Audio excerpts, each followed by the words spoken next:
there, we're Book Talk for Book Talk with Jack and Amy, your book besties who take the novels you love seriously. This is Jack. And I'm Amy, and together we mix smart analysis with fandom fun. So let's get into it. This is our Breadcrumbs and Broomsticks episode, where we read your thoughts and interpretations, as well as discuss breadcrumbs from chapters 20 through 27 of Sarah J. Maas's House of Flame and Shadow. Before we dive in, don't forget about S.P.I.L.T. Spoilers, perspective and interpretation, language, and themes. And as we've said before, so many spoilers, nothing is held back here. If you would like more information, please go back and listen to the start of this week's episode. And if you want to submit your thoughts for our Breadcrumbs and Broomsticks episode in the future, make sure to follow us on Instagram, where we collect listener submissions. Now, if you are watching the video or listening and thinking, hey, Jack, why do you look like a ghost still? And why do you sound like one? That's because I am still in Kentucky, visiting my mom. What things have changed since then? Well, I cut my finger and needed stitches. And if I didn't have fake nails on, it would have gone to the bone. So fake nails save lives. So true. So true. A listener sent a message being like, hey, so it's good that you're on the surviving, not thriving season. And I want to be like, babe, we're recording the thriving season. I don't know what to tell you. But yeah, so thumbs up, big old thumbs up. Also, AC is fixed, so no open windows. AC is fixed. It's not humid. Yeah. So, we win some, we lose some. Yeah. And for me, that's skin that I lost on there. You know what? A little sacrifice of skin for full working AC, I think, is a noble sacrifice. Right. I mean, I got to keep the thumb, so that's great. That wasn't the issue. And that also goes to show that, some people do sharpen their knives. Not everyone has dull ass knives like I do. I know. I was cutting something at work after your thumb incident, and I was because as I do with paring, which you're not supposed to do, cut towards my thumb. And I'm like, it's a really good thing this hasn't been sharpened since the 80s, because it's just, otherwise I'd be cutting my thumb off. I mean, to explain to the listeners, I was cutting an apple on a cutting board. The apple churned and it twisted in it, and then it twisted down and got my thumb. So my thumb and the cutting board was the cutting board instead. And it's only 2 stitches, but it's deep enough that it's there for 10 days. It's ugly. I know. I can't wait to show you in person. It's so gross. I hate it. I hate looking at it. I hate existing with it. And yet, I have to air it out and put antibiotic creams on it 2 days a week. Yeah. And yeah. Well, you get to make up a fun story about how you got the scar. Yeah, you were much better than me with it. You're like, you fought the birds. You fought the cicadas off from attacking your mother in the food storage. You really were giving me good things to work with. So I'll have to circle back to that text. You were, I don't know what it was, but you were feeling yourself creatively. I was definitely feeling myself that morning. Yeah. So let's get into some breadcrumbs. Yeah, we'll do broomsticks later. Breadcrumbs. Yep. Starting in chapter 20, Ethan, before he fights Sigrid, thinks, quote, Alpha, Fendir, Prime. That's what he was taking on. All that he'd bowed to, stood for. I know that in the context of this fight, he's talking about Sigrid being those things, but out of context of the fight, it could be read as him taking on the mantle of Prime himself. We get a lot of lore with Celine, that whole section when we're with her and she's just like, let me give you all of the lore. Quote, Fae from another world, but they look so similar to the ones of this place. How is it possible? Another ancient conquest of the Asteri? Another place they colonized and tampered with and eventually lost? That is Throne of Glass. Now, we don't know where it lands in the Throne of Glass lore. Is it before Aelin? Is it after Aelin? How long after Aelin? We don't know. I like to think maybe it was before, because then there's something about it. I don't know. I don't like the idea of Aelin's descendants going to colonize. Yeah. But then how would Lidia have the ring? Exactly. Yeah. I mean, I think there is some, and I think I wrote about it in Breadcrumbs, some pretty clear connections between the Asteri that is found and Maeve. So we'll get there when we get there. Still in chapter 20, Bryce, Azriel, and Nesta are watching and learning about the past from Celine. When Thea opens a portal to hell for the first time, they see her, quote, then play the horn and harp simultaneously. Now, Nesta is present here as this is all happening, and I'm wondering, does this all give her a little bit of information on how to use the harp more? And will she therefore use the harp more in ACOTAR 6? Just speculation. I love it. In chapter 21, when Bryce sees the past in Celine's story, she watches how Thea divides her star between her and her daughters. Quote, "For a moment, all three of them glowed.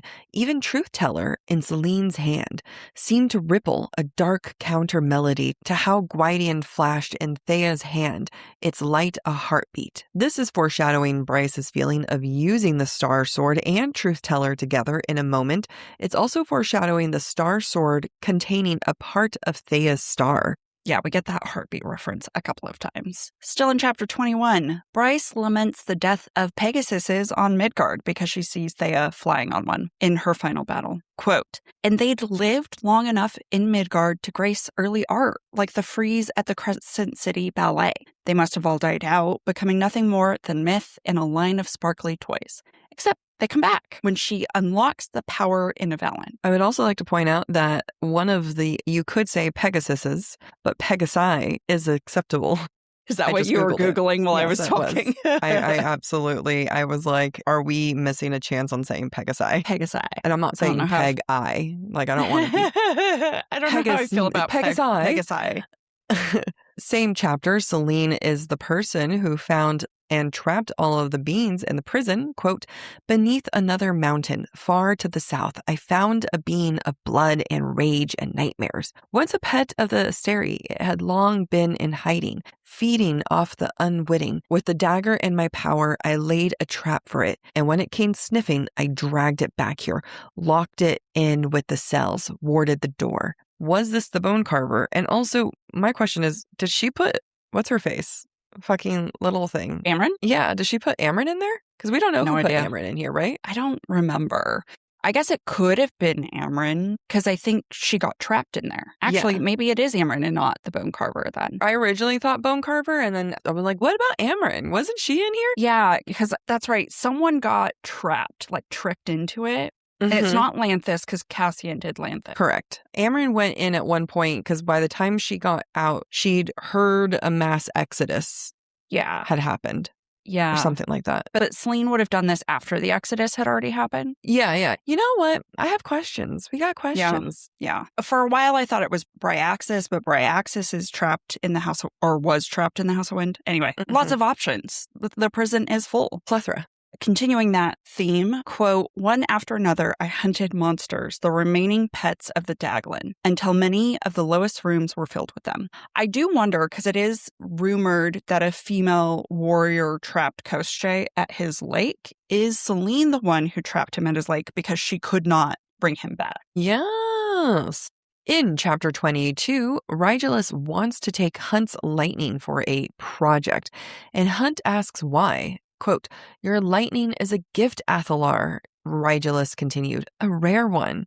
It's because it's the same as the Thunderbirds, and it's sourced from hell." When Lidia sees Ruhn's hand severed from his arm, she assumes the hawk or Pollux did it themselves. Quote, "Well done," she managed, though she screamed inside, clawed at the walls of her being, and shrieked with fury. Because she's Ruhn's mate. Bryce hears the prison's island speaking to her as she absorbs Celine's starlight. Alone. It was so alone. It had been waiting all this time, cold and adrift in this thrashing gray sea. If she could reach out, if she could open her heart to it, it might sing again, awaken.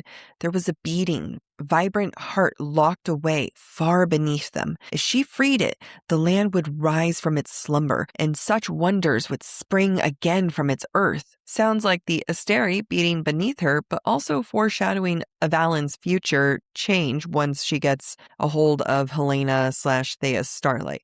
But what if there is another heartbeat under the Asteri? Like the islands. Like, what if it could be the island? It could be literally the island. It could be literally the island, and it's just like layer after layer, and it's like, holy shit, how many fucking layers of heartbeats are we getting here? I was reading something the other day that was like, how do I kill my husband? And really it was about Sims, but someone answered it like it was real. That's funny. As a joke, obviously. Yeah. But they're like, bury the body in the desert 12 feet down. But after you fill it 6 feet, put a dead animal there. So when the dogs go sniffing, they find the dead animal and assume that's it. It's like, oh, that's actually very smart. You also, like, people think that burning a body is easy, but it's actually really hard to burn a body. Yeah. So and bones don't burn completely. Yeah. Burn. Yeah. You'll still have some left over. And like the temperature that you need to burn a body is not the temperature that like a house fire can do or that you can do on your own. And also having multiple body parts and distributing that leads to more potential options of mistakes. Not that I thought about this. Also, we watch a lot of true crime. I used to. It's really up here. It's there in case it's ingrained. In case I need to make a career change. Okay, in chapter 23, Lidia swears on Luna's bow when she talks to Hildy. Meanwhile, she thinks, quote, there were few stronger vows, short of the blood oath of the Fae, like the blood oath Aelin makes in Throne of Glass, which of course she would know about because she's Aelin's descendant. It is curious. It makes me wonder if Lidia already knows that she's a Fae descendant, even though she's a shifter. I feel like there's potential. I'm going to read it like she does. Yeah. Like she does know. I agree. Okay, chapter 24. I'm going to make a case for theories that revolve around Rhys being part Valg / Daglan Asteri. These have been around a long time. I've always dismissed them. However, after reading this series of chapters, I may be convinced Rhys has Asteri blood in him. I didn't know you dismissed them. I don't think I've dismissed literally anything except for the particularly ones where I'm like, no, that's not going to fucking happen. But I'm just so like, take me now. But yeah, I'm excited. I can't predict SJM's brain, but we've read enough of her work to see patterns. Flame and Shadow hurt me enough thinking I knew what I was doing. Yeah. But there are clues. I think there are. I could be wrong, but here, let me feed the fire. So this is how Vesperus is described when Bryce first sees the Asteri. Quote, Bryce had never seen skin that pale. It glowed like a full moon. Her dark hair, it was too dark somehow. It didn't reflect the light at all. It shouldn't have existed in nature. Now, of course, all of these things speak to evening, night, which aligns with her name. Vesperus is the evening star. Vesper in Latin. It's also like evening benedictions in Catholicism. Like, anyway, whatever, doesn't matter. However, her description is a near match to Maeve in Throne of Glass, who is raven-haired and moon-white-faced. I'll get to her eyes in a moment. This is also how Selene and Helena appear. Note that Thea and Finn, their parents, are both described as having fair hair, but somehow they both, or at least Selene, is dark as night. So I pose a question here, but I will continue to discuss clues in a little bit. No, I'm on board. Could Selene and Helena have potentially been hybrid children of the Asteri? I know that in theory, but I don't know that we know this for sure, Thea had her children after the Asteri defeat, but Thea and Finn had been together before the Asteri defeat. Could she have been pregnant already? What about the fact that Vespa raised Thea? Yeah, exactly. So it makes sense that she would be like, hey, let's manipulate you and put something in you. What if Thea herself is part Asteri? What if she was like Vesper's in vitro fertilization baby? Just saying. Yeah, I have a funny joke I heard online. Is it okay? Sorry, it has to do like in vitro baby, and it's like some comedian was like, I don't understand why people knock on lab-grown diamonds. Like it's a real diamond. You don't go to a baby made in vitro and say that's not a real baby. It was made in a lab.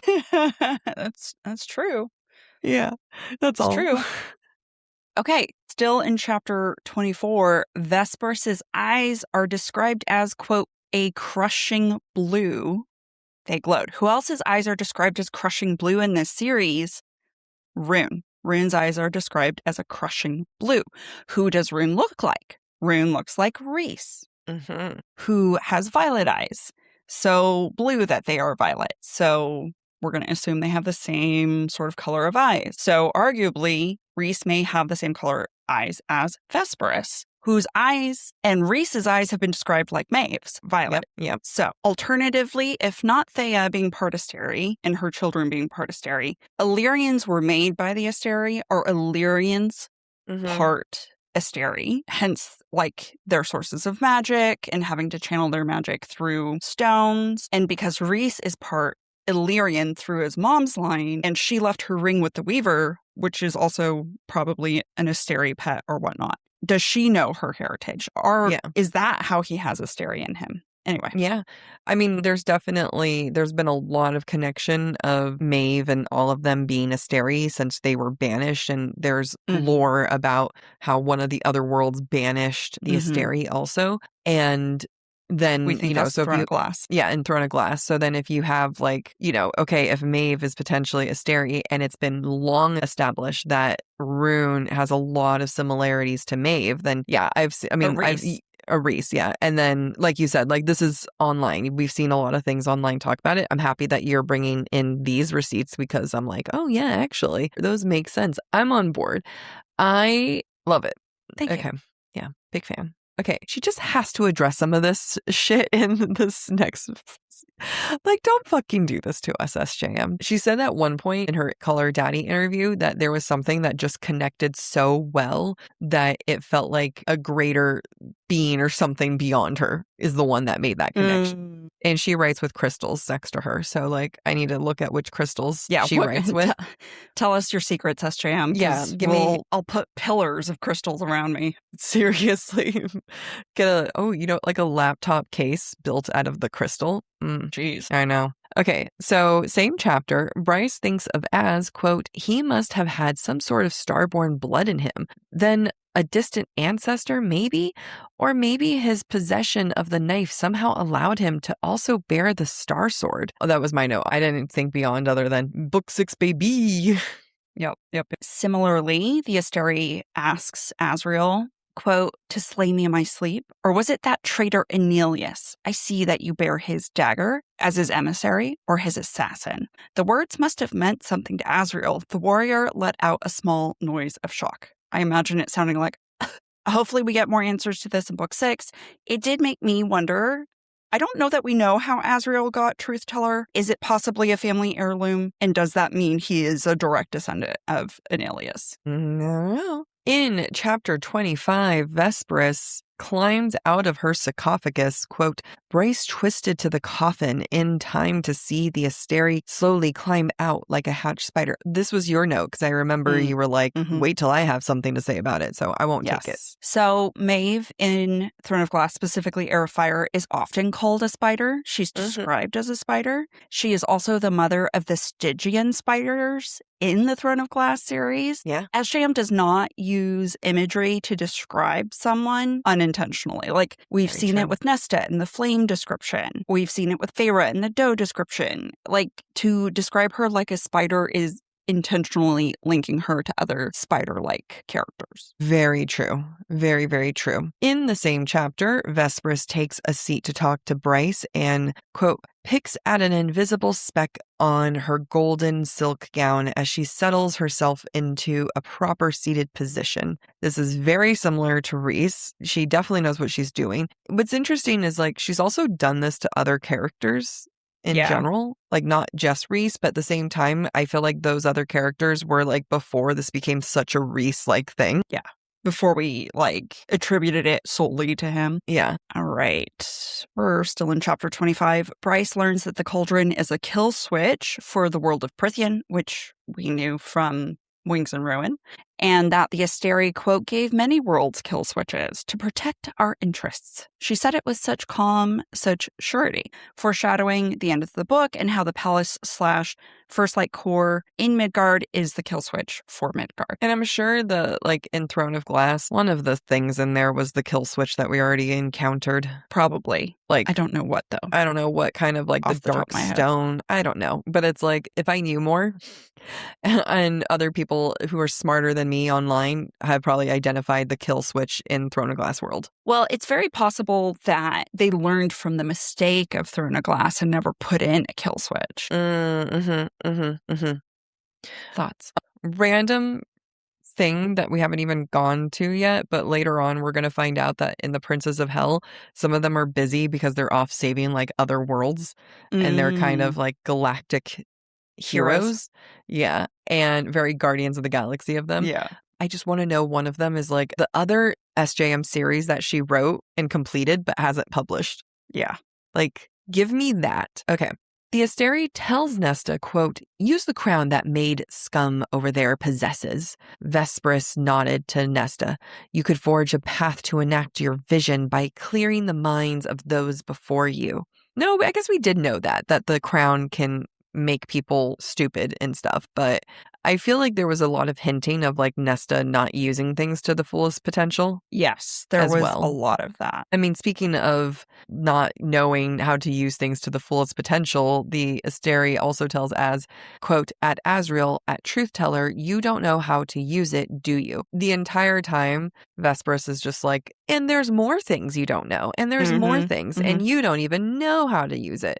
And she says again, quote, I can smell it. How much of what we created here went unused. Ignorant fools. I mean, it's smart. It's SJM creating more opportunities for herself to discover new things and loopholes that no one's been aware of before because they were too ignorant to do it. So it's smart. Perfect writing. Like, she gets to make it as detailed or not as detailed. Right? Like someone can go and discover one little thing and then 3 books later be like, oh, actually, there was another thing. Yep. It's genius. And then Vespris continues to say, quote, we hid pockets of our power throughout the land in case the vermin should cause problems.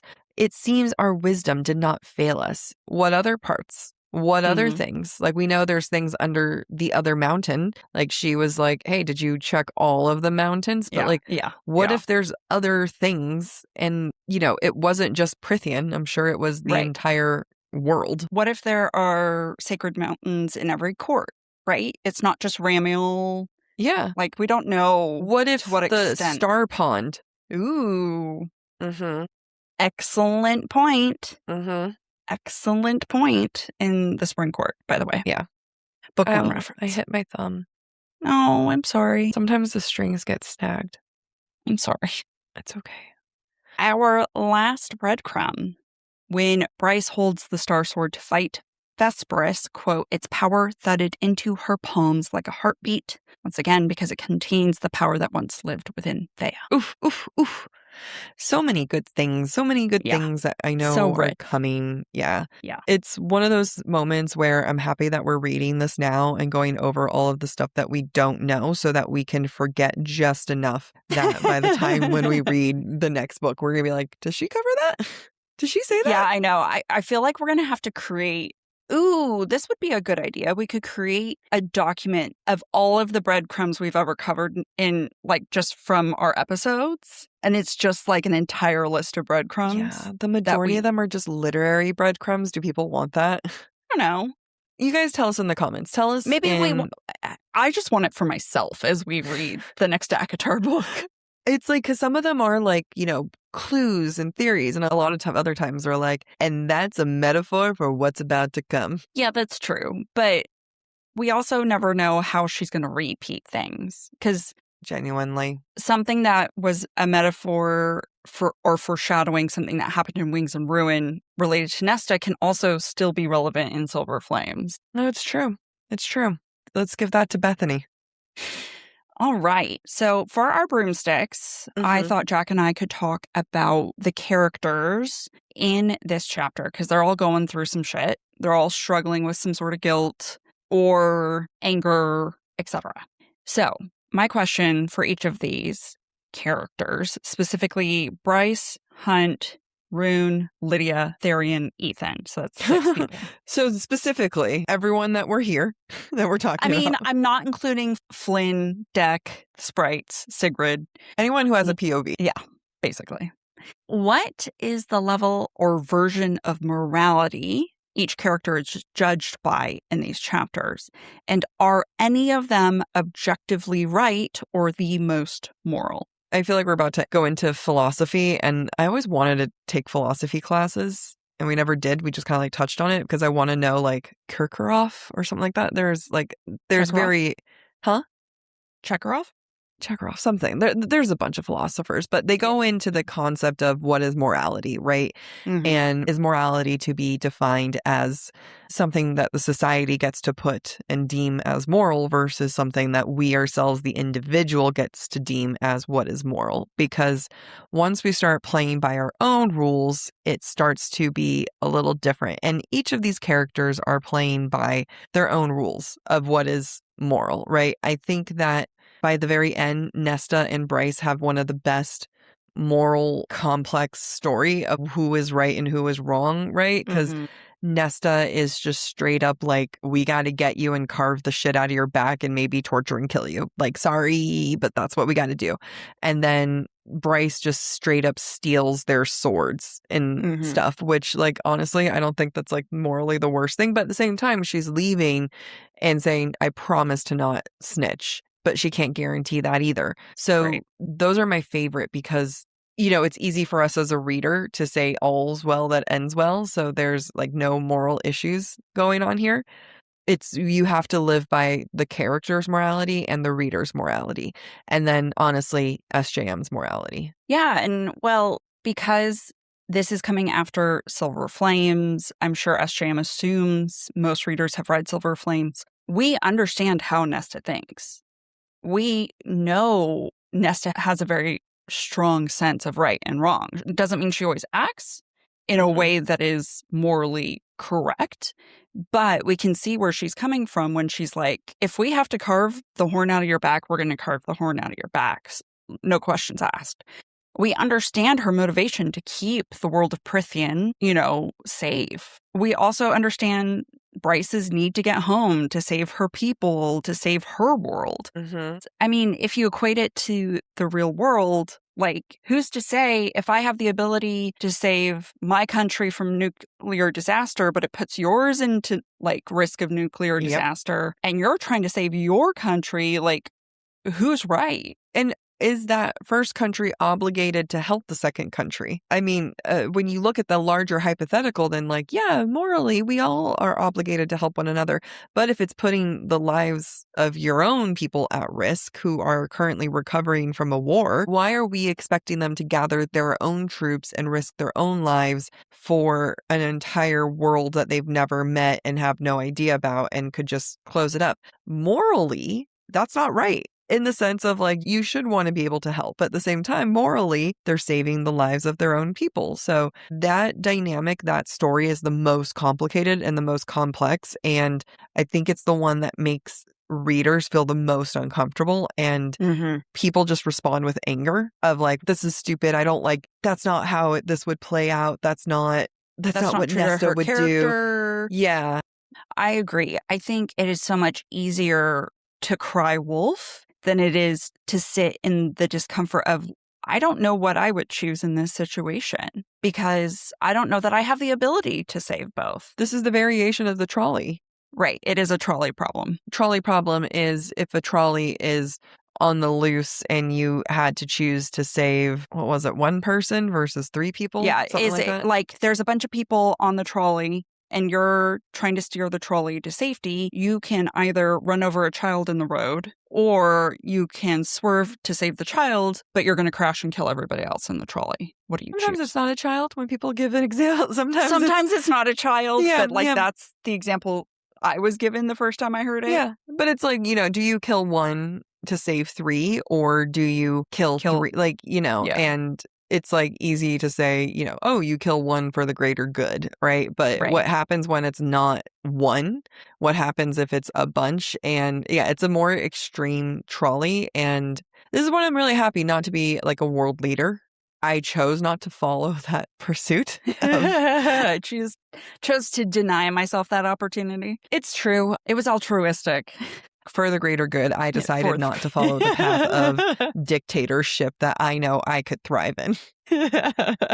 Yeah, I don't know. Where do you stand on some of this? So when I wrote this question, I was actually really thinking about like Tharian and Ethan because they're so down on themselves. They view themselves as the crux of so many bad choices and so much immorality.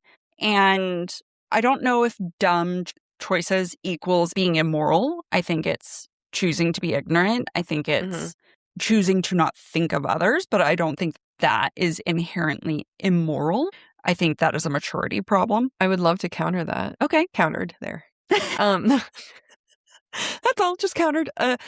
I mean, it's the same way that I would argue that the people who claim to be apolitical in our world, who will do a protest vote or go do something where they're like, I don't want to like know what's going on, or, you know, at that point, but they're like, so they won't make an educated vote when it comes to like so many people's lives are at stake. Like Ethan and Therian give, I'm just apolitical. I don't want to give any kind of like stance here or there, when it's like, well, people are actually dying and are being hurt by policies that Trump/the Asteri are putting on, you know, and so it's like you don't really get a choice on, like, there comes to be a certain point where if it's hurting so many people, and this is why I believe that SJM is truly making this a reflection to our world, because it's not just the Asteri or bad guys.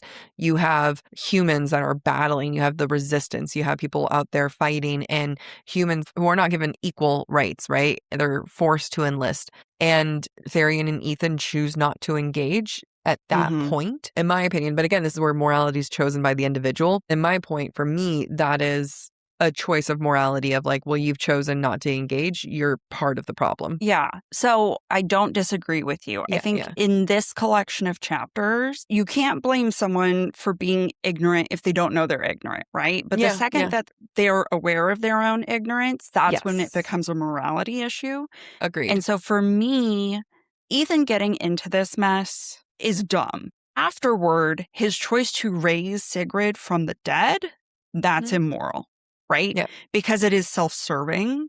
It's not about Sigrid, right? Whereas Therian, his choice is to defect and come be a slave to the Viper Queen. That was dumb. After Ethan helps him be free, he makes better choices. He chooses to help Safia. He chooses to lay himself bare at the River Queen's feet towards the end of the novel. He makes better choices. So I do agree with the point that it is immoral to choose ignorance. But I agree with you that it's not your fault for not knowing what you don't know. But the second someone points it out, it's up to you to know. Right. You have a moral obligation to find the information. And I think that's true of world events. Like growing up in China, there was so much about American history, especially civil rights history, that no idea, no information about that. Like when Black Lives Matter happened in 2020, at the height of it with George Floyd and whatnot, I was like, okay, I have a moral obligation to be more informed about what's happening about this. Yeah. There was recently a big thing on TikTok about this. I'm not going to remember the name, and now people are going to be mad about me, but I did look it up afterwards, of this like atrocity that happened during the war in Iraq that the Americans did, and how there was a specific, it's like Abu, I know I'm not going to remember. I mean, in my defense, I don't remember most names, but it was now I have to look it up. Okay, so this is Abu Ghraib, and it's a prison that that was like around that time. And it was American soldiers debasing, abusing, physically, sexually, every horrible atrocity. That's what they were doing. And they would take photos and laugh and pose. And then during like 2005, 4, but like in the early 2000s, that's like one of the journalists broke it and it all came out and stuff. And someone was like ripping on someone else, being like, how dare you not? Like, how couldn't you know? Like, it was everywhere. I will admit I did not know, and I didn't know because my family are all very conservative Republicans. I grew up with Fox News in the background, and I literally never heard of it. And if it was ever mentioned, it was probably done in passing. And again, I don't know to go Google war crimes. You know what I mean? Like, I don't know to go look up like what war crimes. Now, the second it was out there, then I started looking it up and being like, okay, like what happened? Like, let me go research it. But, you know, circumstances and how you're raised, it does shape it. Yeah, it does influence. I grew up with a conservative family. They're not going to go and talk about that. Fox News wasn't covering that shit. Well, I mean, I was today years old when I heard about this because I grew up in China, conservative family. The only news I got about the Iraq war was through the People magazine that would come to us in China 2 months after the fact. Like, Yeah. I know almost nothing. Mm-hmm.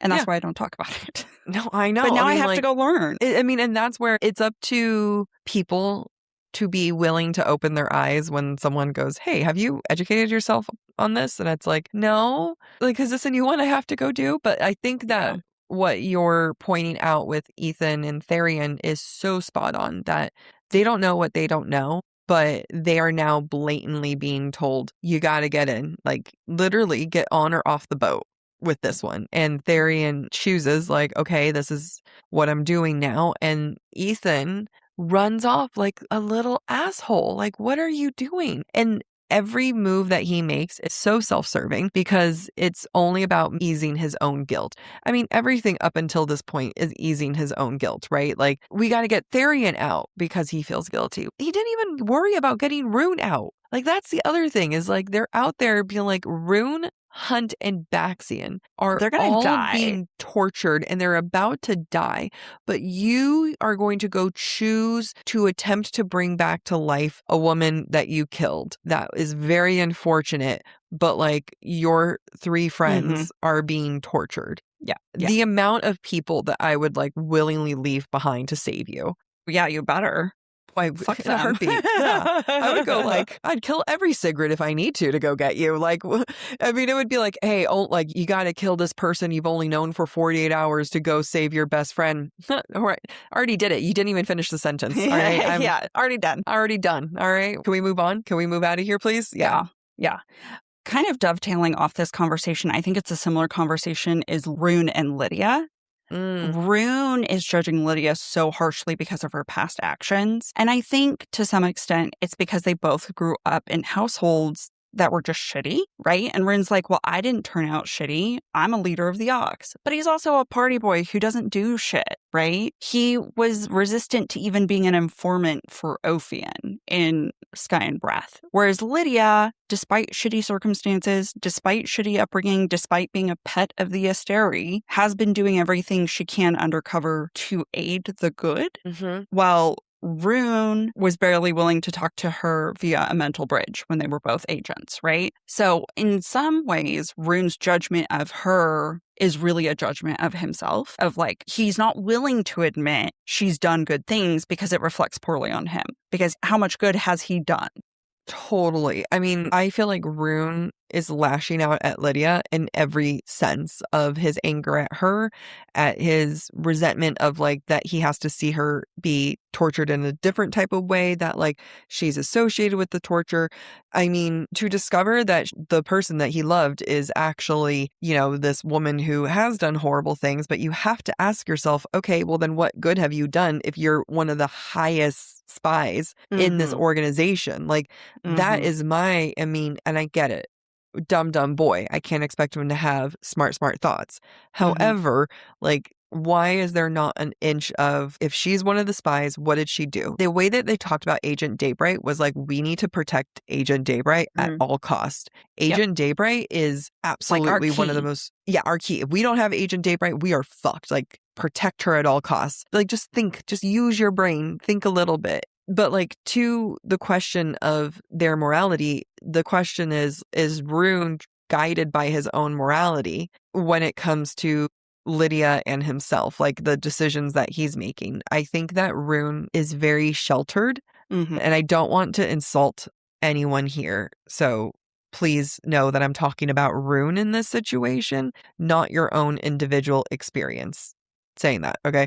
So in Ruhn's experience, I believe that he as a character thinks that he understands the world because he was abused by his dad, and that he understands the worst of the world, and that he is savvy with the world, and that he is like, you know, he gets it. He understands the world. He gets what hard life is because he was abused by his dad. Not that being abused by his dad doesn't mean that he doesn't understand difficulties, but this is the man who thought that he could withstand torture because his dad abused him. Mm-hmm. What he went through with his dad is absolutely horrible, but he also had this inflated sense of self of like what he's capable of doing. He has the job at the Ox because of his dad, because he's a prince. He, went to Avalon and got a sword. And yes, it was a hard time getting the sword, but like, okay, you went on one hard little trip. You've never been to battle. You've never been to war. You've never been to the front lines trying to protect the humans. Like, yes, he was abused, but by all and sense of everywhere else in his life, he was very sheltered. That's why he got to be a grown-ass man living in a frat boy lifestyle. He is over, how many? He's not 100, but he's over 50 years 80. old. He's 80. He's 80 years old. Let's put that in perspective, guys. He is 80 years old and he is living with gross ass men in a gross ass house, partying every second. I wouldn't want that with someone. Even like if I do date someone younger than me, it's like, ew, don't be like living in a frat house. Like I've been there, done that.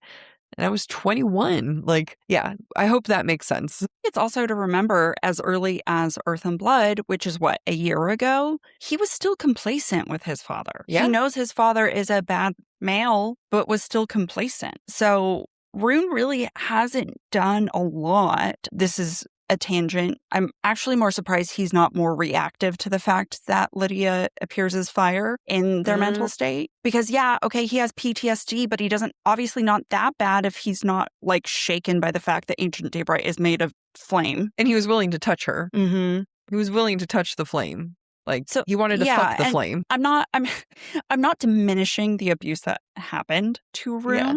Yeah. But I'm just saying Lidia is so much more abused. Mm-hmm. Oh, absolutely. And I do think that Ruhn sees how insignificant his experience is and his contribution is compared to Lidia's. Agreed. And I think the women, like Anne Bryce, also shows how inconsequential he is. And I don't think he resents Bryce. I think he actually is like, hell yeah, you go do that. But at the same time, he also didn't talk to his sister for years because he slut-shamed her when she was a child.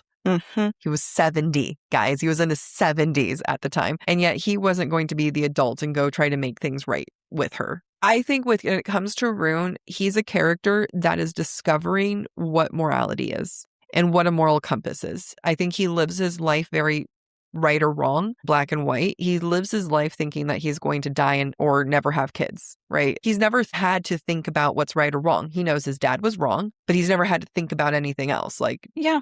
Actually, that's a really great point. In some ways, ever since being told that by the Oracle, he's basically written life off. And he's almost used that as permission to not think about what is moral. What does it matter? Because he's probably just going to die. Arguably, the only characters who've thought about morality have been the women and what is moral. Like Bryce and Lidia clearly have struggled with what's the right thing to do.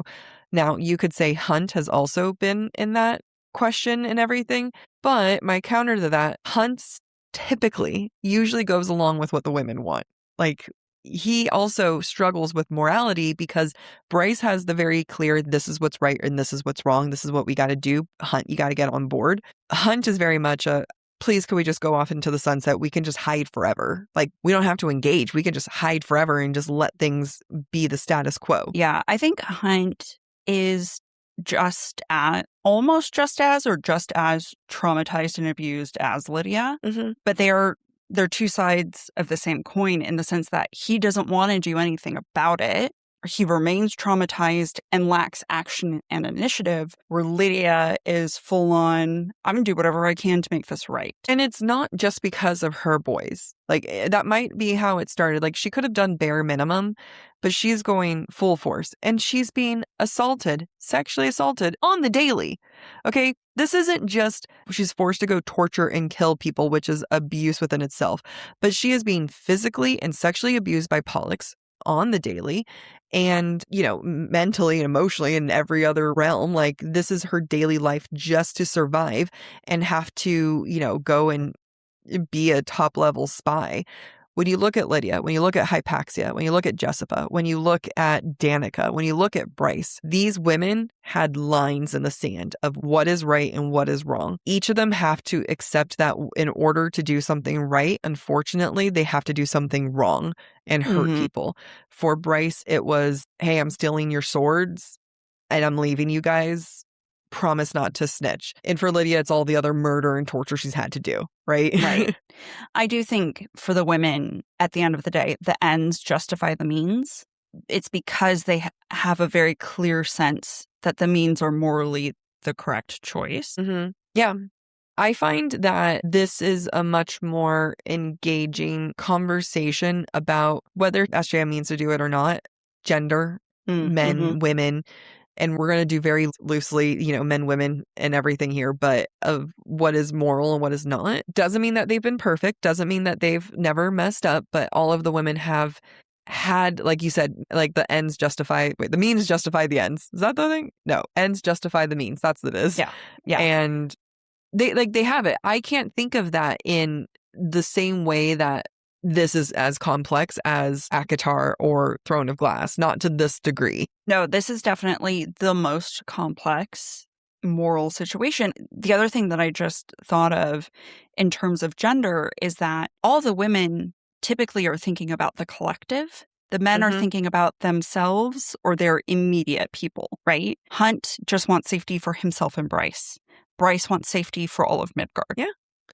Even the River Queen, even the Ocean Queen, like all of the women here stand for something, and that something is beyond themselves. And, you could attribute that to a natural maternal instinct that the women are forced to think of the collective, but I don't know that that's even it.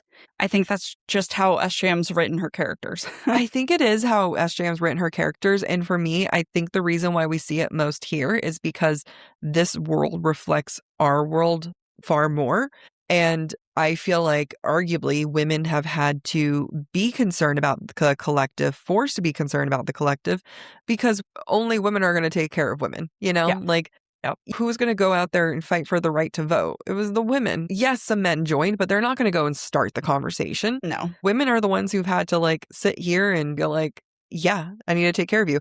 And this is also why, when you go into more modern day feminism, why it's important to support queer women, trans women and everything, be a part of the community, and that there is this quote unquote girlhood that, it feels good to be a part of. The only ones who've had our backs to this degree, in theory, are other women. So I think the reason why we see this divide so much so is because the men have the privilege. They are dealing with that privilege. Let's go back to the first book, and you had Hunt and his two accomplices who are trying to, get out, take down the Aster. Down the Asteri. Isn't it the woman who gets locked up? Victoria's, she's the wraith who gets put in a box at the bottom of the ocean. She's still there.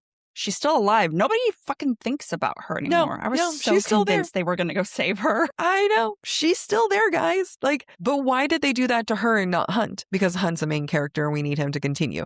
But Justin, the other male, they just blood eagled him. Exactly. So they let him die. So it's which is a much kinder fate than what they've left her. So, no matter what you're seeing in this world, there is a disparity between the way that men and women are treated here.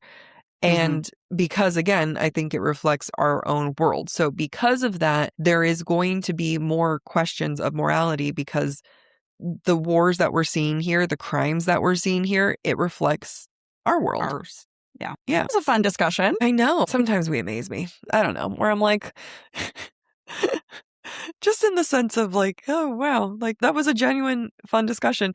Now I feel like I need to go find a book about different moral philosophers and the definition of morality. And do I need to go audit a philosophy 101 class? I think so. I think we do. It's so funny because my mom and my brother loved taking philosophy in college, and so they talk about it all the time. And their shit used to annoy me. Probably because I was one of those people who was apolitical. But now I'm like, I do want to know this. The thing is, they are annoying. Not your family in particular, but philosophy majors. And I apologize to all the philosophy majors who are listening to this, but I think they'll attest to it. I'll let you guess which of my exes, now think about it, majored in philosophy, if you don't know it off the top of your head. But they're like the ones where it's like, he was very much like, when we got together, he was studying, I mean, now I'm giving it away, but he studied philosophy and he was very much like waxing poetics of philosophy. And I would say something and then he would just kind of like debate the philosophy of it and bring in all these like Russian philosophers or ancient philosophers to talk about it and stuff. That's where I was like, oh, philosophy majors who are actively like studying philosophy or like, just let me have a fucking conversation. But now I love it. Now I'm into it. But can you guess which boyfriend this was? You met him. I know. I can't decide which one. I'm going to think. Yeah, I was. Yeah. Okay. A little pretentious asshole. Yeah. Well, I ate that shit up. Well, I hope you guys enjoyed that conversation. If you have more philosophical questions of that nature that you want us to debate, let us know. We could totally do a listener thoughts episode on this. Yeah, hold on. Someone sent us a photo. Might as well look at it. They say, thought of your all. Tiffany B just sent us something, and maybe you lucked out, Tiffany. Favorite archer on summer. Everybody's getting watery bowels. Hey, if you're down and out with watery bowels because of the bacteria that's going on around right now, cilantro, I have a book recommendation for you. Yeah, I saw a carousel of someone like, if you're dealing with watery bowels, read ACOTAR. If you're obsessed with, what's the Norway guy, read A Fate Inked in Blood by Danielle L. Jensen. I was like, oh yeah, it was pretty funny. Yeah. All right, let's sign out. Thanks for listening to Book Talk for Book Talk with Jack and Amy. Join us next week as we dive into chapters 28 through 36 of Sarah J. Maas's House of Flame and Shadow. If you're enjoying the show, don't forget to rate, review, and subscribe on your favorite podcast platform. It really helps other readers find us. And of course, we'd love to hear what you thought of today's episode. Share your comments through our forum at booktalkforbooktalk.com, and we might feature your feedback in a future mini episode or in a Patreon exclusive episode. For merch and more ways to support the show, head to booktalkforbooktalk.com. You can also follow us on TikTok, Instagram, and YouTube at the handle Book Talk for Book Talk. Bye. Bye.